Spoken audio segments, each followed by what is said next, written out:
Thanks for tuning in to the Pioneer Library System. I'm Miss Tania, and today I have a fun STEM activity, penny spinners, for children ages 5 and up. This could also work for children as young as 3, as long as they have adult supervision, since we'll be using scissors and coins.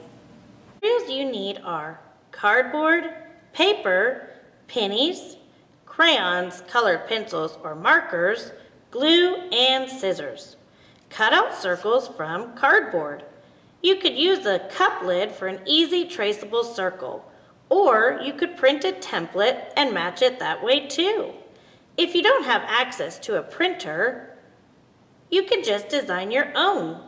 Once they are colored and glued onto the cardboard, cut a tiny slit in the center of the circle so a penny can slide in. If the slit is too wide, the pennies do not stay in place very well. I have some that I've already pre-made. Now you're ready to spin.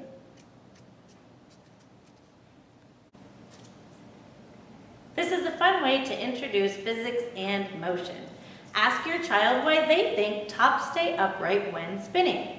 The complicated answer is angular momentum, gravity, and Newton's first law of motion, which states an object in motion tends to stay in motion. Use this fun, homemade toy to pique your child's curiosity and get them thinking. It's also a great tool for fine motor skills, which are important for early writing. I hope you enjoyed this video. Make sure to log it if you're following our summer reading challenge. See you next time.